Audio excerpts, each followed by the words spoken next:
Este es el primero de una serie de videos que voy a grabar em, sobre Machine Learning y Data Science, en donde voy a explicar a través de un paper alguna herramienta o técnica. Em, ¿Por qué lo hago? Lo hago por dos razones. La primera, em, para aprender más. Al leer el paper, al comprenderlo, al tratar de plasmarlo en una presentación y después explicarlo, creo que puede asegurar que realmente he comprendido la técnica o la herramienta. Entonces la primera sería esa, estar 100% seguro de que sé y aparte aprender más. Y la segunda sería eh, para escucharme hablar, para ver en qué flaqueo, saber si estoy usando demasiado una palabra, las famosas muletillas, o estoy diciendo demasiado o en ciertos temas es muy difícil que me dé a entender. Entonces, si puedo grabar esto y después lo veo, puedo tener como una retroalimentación automática de lo que me gusta y lo que no me gusta y así poder mejorar. Por eso es que todos estos videos no van a estar pausados o editados, sino, ok, me equivoqué, no hay problema, vamos a continuar, tratar de corregir y mejorar para a lo largo del tiempo tener mejores videos y sobre todo que me pueda comunicar de una mejor manera. Entonces, esas son las dos razones por las que estoy grabando el video. Este primer video es sobre SMOT o SMOTE, que es una técnica de sobremuestreo o oversampling para arreglos de datos no balanceados. Entonces vamos a hablar sobre este paper que se llama SMOT, Synthetic Minority Oversampling Technique, escrito en el 2002, que en esta liga podrán ver todo el paper. Son 30 páginas y la verdad es que es muy digerible. Eh, entonces, bueno, el paper fue escrito por Chaula, Bowyer, Halley, Kegelmeyer. Me disculpo si no estoy pronunciando de manera adecuada su nombre. Fue escrito en el 2002. Y bueno, primero, ¿qué es SMOTE? ¿Para qué sirve? En, digamos que tenemos dos aproximaciones a los problemas, supervisados y no supervisados, y dependen de la naturaleza del mismo, ¿no? Los supervisados se dividen en dos, de regresión, los valores para valores continuos, y de clasificación, en donde los valores no son continuos. Y para aterrizarlo de una mejor manera vamos a pensar en valores dicotómicos, en cero y uno, sí o no. Entonces, por ejemplo, saber si un empleado no está motivado, eh, dadas, dadas ciertas características, ¿no? Entonces, de un empleado dividirías el arreglo en aquellos empleados motivados y que hacen muy bien su trabajo, que son los ceros, y aquellos empleados desmotivados que no están haciendo bien su trabajo, que son los unos. Entonces, esperarías, digo, ahora sí a plantear para que se esmote, esperarías que este arreglo tuviera muy pocos empleados no motivados y muchos empleados motivados. Entonces, muchos ceros, pocos unos. Y esto provoca que las métricas de tu clasificador no sean precisas, bueno, no sean las mejores. Y tiene varios problemas al momento de ajustar. Entonces por eso es que es bueno tener arreglos balanceados. Entonces, ¿pero qué significa que un arreglo no esté balanceado? Pues es que las clases no están igualmente representadas. Por clases me refiero a cero y uno. Entonces, hay muchos unos y pocos ceros, o hay muchos ceros y pocos unos. Y no queremos eso. Y ese tipo de cosas se da, por ejemplo, en fraude o cuando quieres predecir cáncer. Cuando quieres predecir fraude o cuando quieres predecir cáncer. Entonces, un arreglo de datos de observaciones fraudulentas, pues esperarías que, en donde hay observaciones fraudulentas, esperarías que la mayoría no fueran fraudulentas. Entonces tendrías pocos unos, que son los fraudulentos, muchos ceros, ¿no? Muchísimos, estoy hablando de muchísimos ceros. Y para cáncer igual, esperarías, ok, no tener tantos enfermos de cáncer eh, y pocos enfermos de cáncer, entonces tendrías un arreglo desbalanceado. Y lo mismo para el que estaba comentando, si tienes una empresa lo suficientemente grande para tener un equipo de datos y que se enfoque en recursos humanos y luego que puedan tratar de hacer una predicción de aquellos empleados que estarán desmotivados en el futuro.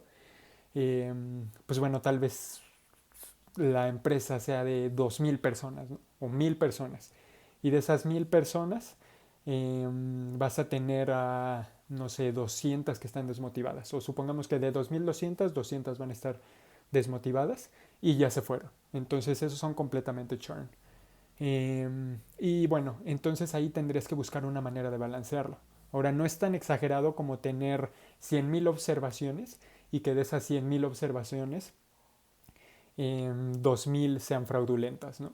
Ahí es un arreglo súper desbalanceado, entonces debes de buscar algunas técnicas. Estos son los ejemplos, Diego, el de predicción de churn de empleados no lo plasman en el paper, pero fraude y predicción de cáncer lo manejan en el paper. Y bueno, las aproximaciones para manejar arreglos no balanceados, pues puedes asignar distintos, ok, puedes asignar distintos costos a los arreglos de entrenamiento. Entonces, por ejemplo, en la librería sklearn, que es como la más famosa en Python para hacer machine learning, hay un hiperparámetro en la mayoría de los clasificadores que te ayuda, bueno, que lo que hace es que tome en cuenta que tu arreglo está desbalanceado. Entonces tú le puedes decir, ok, tengo 70% ceros y 30% unos, ¿no? Entonces, de cierta manera, logra ajustar más justamente de manera más equitativa, ¿no? Esta sería una aproximación. Y la otra sería pues hacer resample, que le llaman. O sea, como sobremuestrear o submuestrear, over and undersampling, el arreglo. La mayoría de las veces, o bueno, de manera aleatoria, ¿no? Sin embargo, si conoces muy bien el problema, lo podrías intentar de otra manera. Entonces, como en todo paper, hay una pequeña revisión de la literatura. Empecemos de manera muy rápida. Japkowski en el 2000 propone hacer de manera separada random, over and undersampling. Entonces, ¿qué significa over and undersampling? Sigamos con el ejemplo de los empleados desmotivados, ¿no? Empleados que hacen churn. Un ejemplo de oversampling sería, ok, voy a escoger 50%, una muestra de 100 empleados en manera aleatoria y se los voy a agregar a los 200 empleados originales, ¿no? Entonces, digamos que eso podría ser un ejemplo de oversampling de la clase minoritaria. Estoy creando más clases o le estoy añadiendo clases.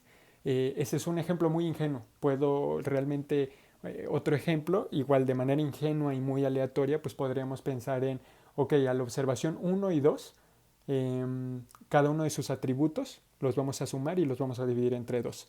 En pocas palabras, sacar la media y vamos a hacer lo mismo para cada par. Entonces vamos a hacer lo mismo para el 3 y el 4, el 5 y el 6, el 7 y el 8 y así sucesivamente. Entonces si lo haces sobre las 200 observaciones que tienes, al final tendrías un arreglo de 100 y igual se lo agregarías al arreglo original de 200, pero en este caso tendrías observaciones que digamos nunca antes vistas. Algo realmente es muy distinto a Smote, pero se empieza a acercar más. Y undersampling, esto no lo toca Japkowski, pero únicamente para entender over and undersampling. Y undersampling sería, ok, escojamos una muestra aleatoria, digamos de 200, de la clase mayoritaria, para que lo igualemos 50-50. Entonces tengamos 200 aleatoriamente escogidos de la clase mayoritaria y 200 de la clase minoritaria.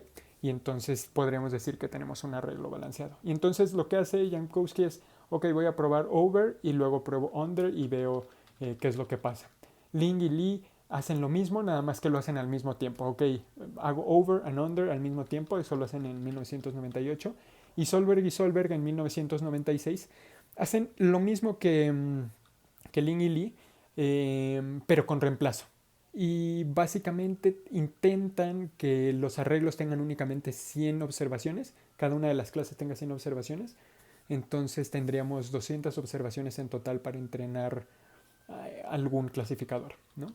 Y la conclusión del trabajo pues es que, ok, eh, undersampling funciona relativamente bien a diferencia de oversampling. Entonces, si tienes que hacer undersampling o oversampling, una de las dos, escoge undersampling, de acuerdo con estas investigaciones previas.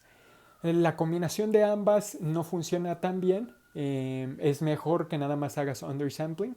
Entonces, si tienes la combinación o hacer oversampling o hacer undersampling, vete por la última, ¿no? Por hacer undersampling. Y, pero bueno, sin embargo, con reemplazo ya hay otras, digamos que se ven ya otras conclusiones, ¿no? Oversampling es igual de bueno que undersampling. Y justo este método, SMOTE, es para hacer oversampling. De hecho, por eso es que es un nombre, ¿no? Viene oversampling. ¿Y de qué va oversampling? De crear observaciones sintéticas, observaciones nuevas, jamás antes vistas, más que jamás antes vistas, observaciones que no vas a encontrar en el arreglo, ¿ok? A diferencia de hacer un random sampling, una muestra aleatoria y agregarlos al arreglo minoritario, aquí lo que haces es, ok, de alguna suerte voy a crear observaciones, ¿no? Eso es justo, esta sería el resumen de lo que es SMOTE, es crear observaciones de la clase minoritaria para balancear el arreglo. Eh, es un poquito más allá y lo platicaremos justo al final, eh, pero bueno, se centra muchísimo en la creación de observaciones sintéticas. Y bueno, las ventajas pues es que opera en el feature space en lugar de en el data space. Entonces la clase minoritaria tiene una sobremuestra de acuerdo a sus k-vecinos más cercanos. En este caso en el paper nos hablan de usar 5 k-vecinos más cercanos. Sin embargo, bueno, esto si tienes tal vez un arreglo de validación, podrías intentar a distintos Ks ver las métricas del clasificador en el arreglo de validación. Entonces, bueno, por eso es que se le llaman sintéticas y la idea es unir estas muestras sintéticas con las muestras originales de la clase minoritaria, ¿no? Y bueno, ¿cómo funciona SMOTE? Ahora sí vayamos a entender cómo funciona SMOTE. Se toma la diferencia, supongamos que tenemos una serie de observaciones y para la primera observación vas a obtener su vecino más cercano. Lo vamos a dejar ahorita en un vecino más cercano. Para el vecino más cercano de la primera observación, vas a sacar la diferencia entre la primera observación y su vecino más cercano. Esa diferencia la vas a multiplicar por un número aleatorio flotante entre 0 y 1 y después se lo vas a sumar a la observación original. Así es como funciona.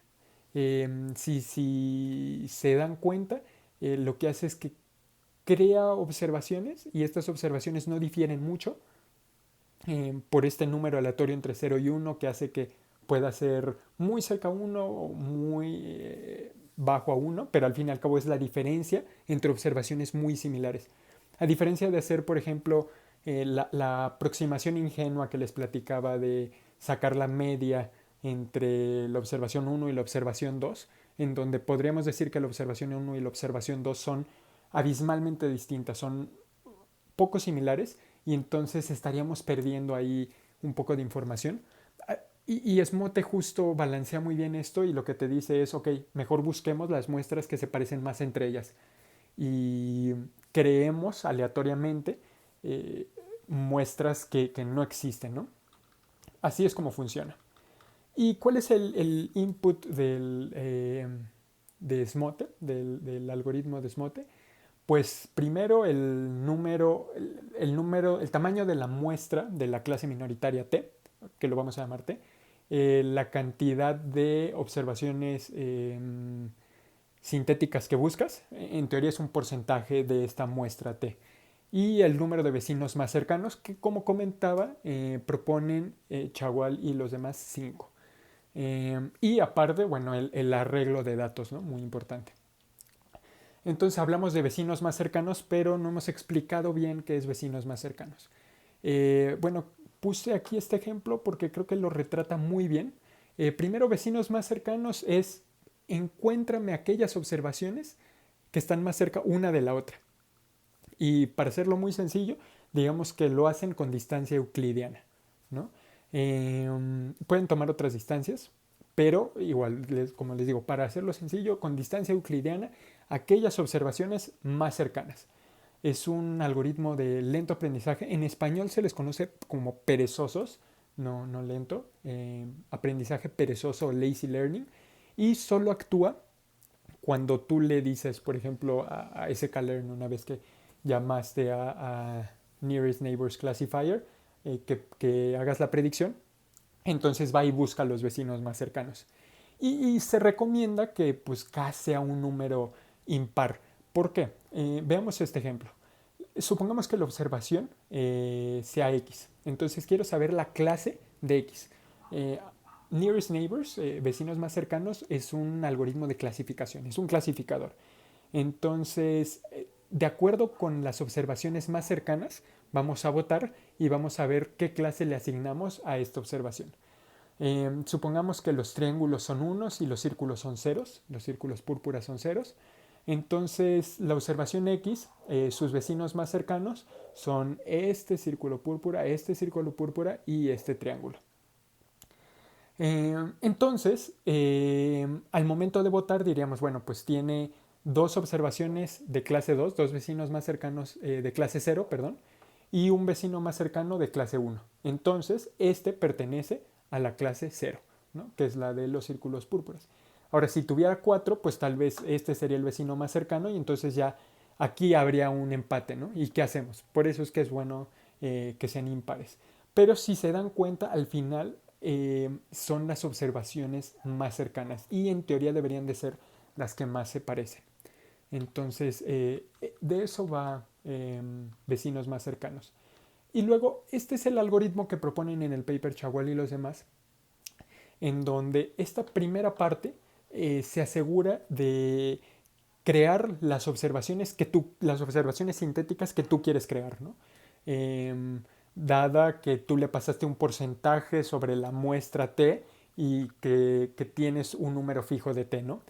Y después en esta parte crea arreglos, listas vacías para después poder añadir justo esta parte que es la más importante, que es cuando vas a calcular los vecinos más cercanos de las observaciones de la muestra T y después vas a hacer esta parte que se llama populate, o bueno, esta función populate, que justo está aquí.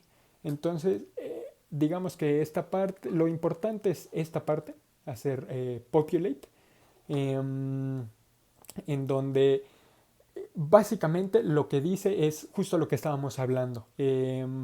Voy a elegir un... voy a elegir una observación T, o más bien voy a iterar sobre las observaciones T. Eh, Voy a sacar los 5 vecinos más cercanos de esas observaciones T. Aleatoriamente voy a escoger uno de esos vecinos más cercanos, porque si tuviéramos un vecino más cercano, es muy obvia la respuesta, usa ese vecino más cercano. Pero si no tenemos un vecino y tenemos en cambio 3 vecinos o 5 vecinos o 7 vecinos más cercanos, entonces ahí hay un problema. Y aleatoriamente de esos 5 vecinos más cercanos, supongamos que estamos diciendo que cae 5, escoge uno aleatorio y luego para cada uno de los atributos de esa observación, eh, saca la diferencia de la observación del vecino más cercano y la diferencia de la observación, ¿no? Multiplícalo por un número aleatorio flotante entre 0 y 1 y súmalo a la observación. Y eso te va a dar como resultado tu observación sintética. Y eso es todo. Eso es justo lo que necesitas hacer. Ahora vamos a verlo en escala, porque eso nos va a ayudar a aterrizarlo y a que si tal vez esto es demasiado abstracto, puedas verlo con un ejemplo que espero sea demasiado sencillo. De todas maneras, si no sabes escala, no te preocupes, eh, es relativamente sencillo. Bueno, y decidí usar este REPL en línea. Eh, Creo que es mejor que el REPL en la terminal, es muy sencillo de utilizar. Entonces, bueno, justo este es el código de escala que codifiqué para tratar de hacerlo más sencillo. Primero, como les decía, hay que crear una serie de arreglos vacíos para almacenar los índices de los vecinos más cercanos y de las variables sintéticas, ese tipo de cosas. Perdón, no variables sintéticas, de las observaciones sintéticas.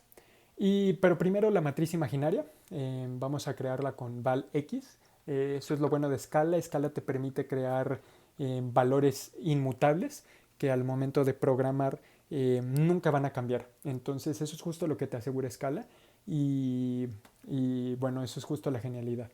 Entonces el valor inmutable x es un vector de vectores. Cada vector representa la observación, entonces el vector 1, 2, 3, 4 es una observación, el 5, 6, 7, 8 es otra y así sucesivamente. Mientras que en el vector 1, 2, 3, 4 la observación 1 pertenecería al atributo 1, la 2 pertenecería al atributo 2, entonces digamos que tiene 4 atributos. Y todos los vectores obviamente tienen 4 atributos, ¿no? Entonces es una matriz de 5 por 4. Pero digamos que es el simple ejemplo. Imaginémoslo como un data frame, un arreglo de datos de 5 observaciones por 4 columnas, ¿no? 5 filas por 4 columnas. Habría que llamar la variable newIndex, que es la que nos va a asegurar de que no creemos más muestras de las necesarias. Sin embargo, la comenté aquí porque es tan sencillo el ejemplo que no es necesario.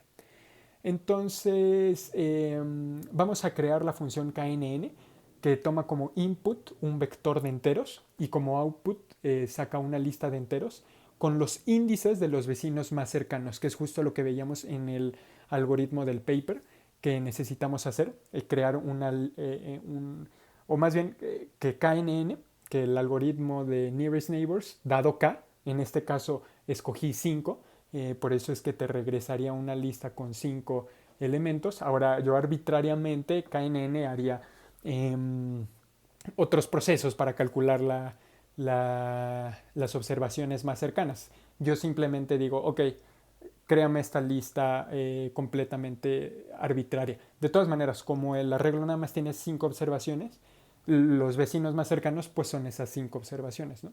Eh, pero bueno, jamás lo haría KNN así. Como explico aquí, es una función imaginaria y suponemos que el output es una lista y esta lista es rígida. Entonces yo puedo mandar imprimir la función knn con el vector 1, 2, 3, 4, que sería esta misma observación 1, y me va a retornar la lista 0, 1, 2, 3, 4. Lo mismo para, por ejemplo, el vector 9, 10, 11, 12, me regresaría la misma lista 0, 1, 2, 3, 4. Y luego vamos a crear una lista vacía con la variable n en array, que va a ser una lista de listas y cada lista va a tener un entero, ¿no? Y vamos a decir, ok, para cada vector de x mayúscula, que es la matriz, para cada vector x minúscula de x mayúscula, que es la matriz, haz el cálculo de los 5 vecinos más cercanos, que es justo lo que le estamos diciendo aquí, y concaténalos en array, ¿no? A esta lista de listas. Bueno, más bien por eso es que es una lista de listas, porque justo queremos concatenar una lista y es una lista. Entonces, aquí justo lo que concatenaríamos son los índices de los vecinos más cercanos para cada observación. En este caso, 5 listas con índices de los vecinos más cercanos porque tenemos 5 observaciones. Luego vamos a inicializar la librería random de Scala, en donde le vamos a decir, ok, quiero que hagas una iteración desde 0 hasta el tamaño de mi matriz X, o del largo de mi matriz X, o sea, del número de observaciones, y eso lo vamos a llamar I, ¿no? Y entonces, ahora sí, vamos a calcular la diferencia entre el vecino y la observación. Ahora, otra cosa que viene en el algoritmo del paper, el vecino se selecciona de manera aleatoria, que creo que es justo lo que les platicaba. Si tuviéramos un vecino más cercano, muy fácil. Ahora, como tenemos varios vecinos más cercanos, entonces hay que seleccionar uno de manera aleatoria. Bueno, primero enfocémonos en esta parte del código. Esta parte calcula un entero entre 0 y 4 y para para NNArray, que es esta lista de listas, obténme la primera lista con los índices de la primera observación. Entonces obtendría los vecinos más cercanos de la primera observación. Y esos vecinos más cercanos selecciona uno de manera aleatoria, porque igual esto se convierte en un índice. Todo esto es un índice, esto es un índice. Entonces, una vez que tengo la primera lista o la lista I dentro de NNArray, le puedo decir seleccióname una aleatoriamente.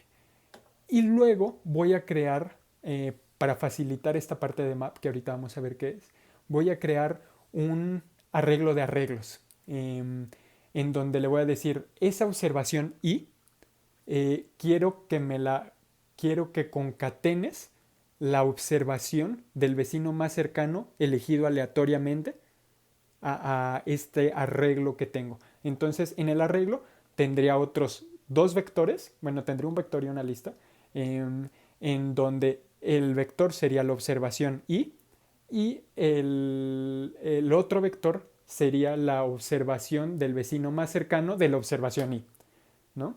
Y eso estaría en un arreglo y tendría 5 arreglos así.